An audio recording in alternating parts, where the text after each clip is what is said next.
Tes, Assalamualaikum warahmatullahi wabarakatuh. Ini ada berita tentang KPK, di mana pegawai KPK mendapat tes wawasan kebangsaan untuk alih status sebagai aparatur sipil negara. Nah, ini banyak keanehan dan kejanggalan dari tes wawasan kebangsaan ini. Entah siapa sebenarnya yang buat soal ini, dan dia membuatnya atas pertimbangan apa begitu. Dari judul ini sebenarnya sudah kocak sekali. Selain mengundang pro kontra, dan ini kan kalau tahu sendiri di Indonesia itu tiap akhir tahun pasti sibuk menanyakan, mengucapkan selamat Natal itu dilarang atau tidak, dan itu selalu berulang-ulang, saling debat begitu. Ya, padahal itu dari zaman Nabi sebenarnya sudah jelas sekali padahal. Dan ini sebenarnya tidak perlu diperdebatkan. Ini yang salah siapa? Ya sekali lagi, media juga. Paling banyak, menurutku paling banyak dosanya tuh media. Karena mereka yang trigger masyarakat. Mereka yang buat judul clickbait. Mereka yang, dan ya editornya sih. Bodoh amat kayaknya mereka. Ya memang, karena mungkin mereka cari uang. Jadi itu selama itu pro kontra dan mengundang perhatian masyarakat. Kenapa tidak gitu? Mungkin begitu. Saya tidak tahu seperti apa di belakangnya sebenarnya. Tapi di sini kita fokus ke soal TWK, tes wawasan kebangsaan, yang diperuntukkan untuk pegawai KPK, yang menurut, kalau kita lihat ya prestasi KPK, orang-orang veterannya sih yang di tes ini. Saya belum lihat juga tesnya seperti apa, tapi beberapa media sudah membocorkan beberapa, seperti yang salah satunya ini, mengucapkan selamat Natal. Ditanya ucapan selamat Natal ke rekan kerja, coba bayangkan. Konyol sih. Nah, jadi saya jelaskan dulu secara simpel. Masih ingat soal dulu kayak Dian Sastro, artis yang tidak mengucapkan selamat Natal secara kata-kata, dia lebih menghaluskannya menjadi mengucapkan hari raya untuk umat-umat Kristen. Jadi dia tidak bilang selamat Natal. Nah, itu saja dibully. Memang gimana ya? Saya kasih analogi begini. Saya juga tidak mengucapkan selamat Natal. Saya kasih jelaskan. Saya punya penjelasan simpel. Jadi dalam Islam itu, dalam ajarannya itu ada namanya akidah. Nah, ini makanya saya bilang kalau dibandingkan semua agama ini, cuma Islam yang ada yang seperti itu, yang akidah. Jadi begini, kenapa saya tidak pernah mengucapkan? Tapi bukan berarti karena saya tidak mengucapkan itu bukan berarti saya menganggap teman-teman saya yang bukan Islam itu saya tidak perlakukan dengan baik. Bukan, jangan salah. Saya kalau temanku yang agama non-Islam lagi kesusahan, pasti saya bantu. Apalagi kalau dia jelas-jelas minta bantuan ke saya. Saya bisa berani jamin. Kalau dia sakit, saya berani. Saya pasti akan datang menjenguk. Kalau dia udah kesulitan apa. Tapi saya tidak ucapkan selamat Natal. Kenapa?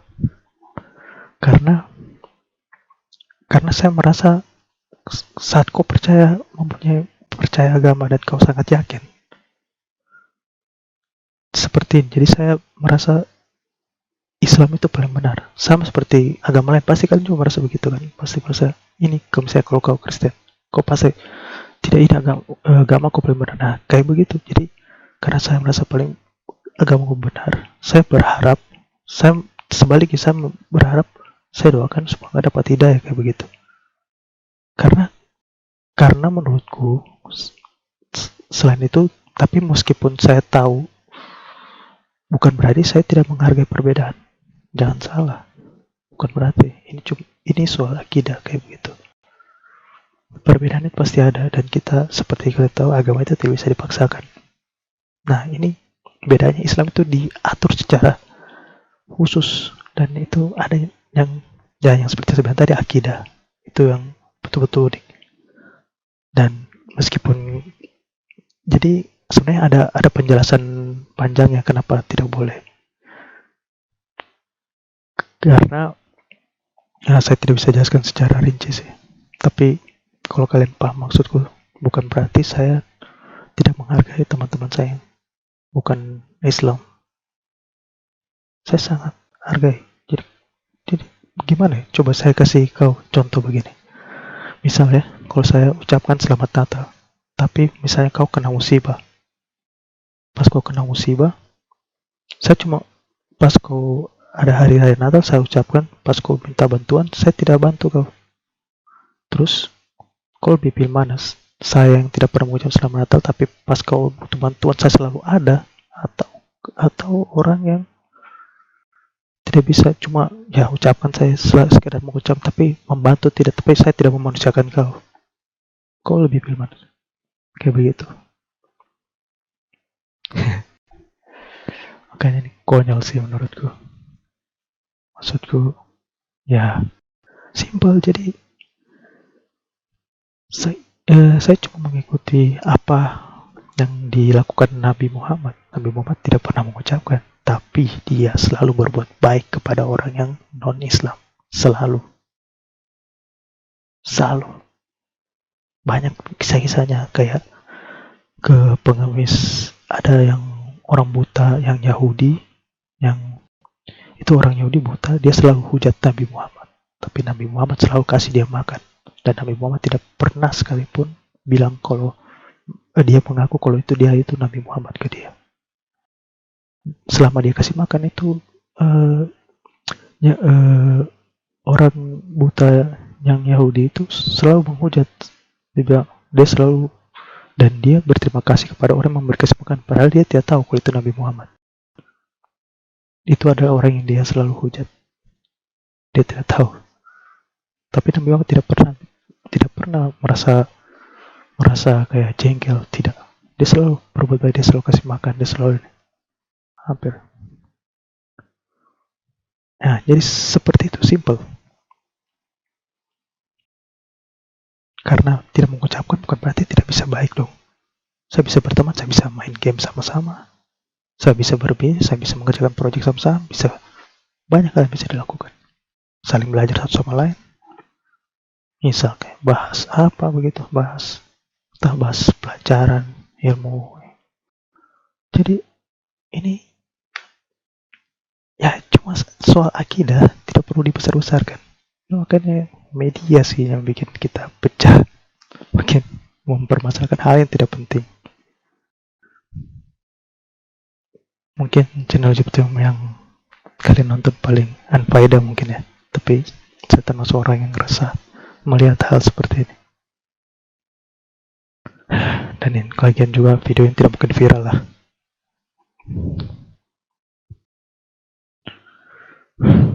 Jadi intinya ini termasuk berita apa ya, mengecewakan ada hal seperti ini terjadi. Udah KPK-nya kemarin sudah ompong, demo tidak ada guna juga kan, demo apa itu demo. Ujung-ujungnya disahkan juga, tapi tidak tahulah, mungkin mereka yang duduk di kursi DPR lebih tahu daripada kita. Mungkin mereka memikirkan jangka panjang. Kita berdoa saja. Semoga yang terbaik lah. Tapi kalau untuk hal yang ini doesn't make any sense at all. Tidak masuk ke akal, serius. Aduh. Nah, bahkan ada lagi nih. Gara-gara urusan kunut, gila. Apa hubungannya coba? Jadi KPK dites hal yang betul-betul spesifik dalam keagamaan. Aduh. Mau jadi apa? Teroris? Konyol sih. Banyak istilah-istilah aneh. Jadi cuma salah satunya. Oke, nah, saya rasa sekian dulu. Sekali aja ada yang merasa hal yang sama seperti yang saya rasakan. Silakan komen di bawah bagaimana pendapat kalian soal berita aneh seperti ini, apalagi di bulan Ramadan. Konyol sekali. Oke, assalamualaikum warahmatullahi wabarakatuh. Sampai jumpa ke video berikutnya.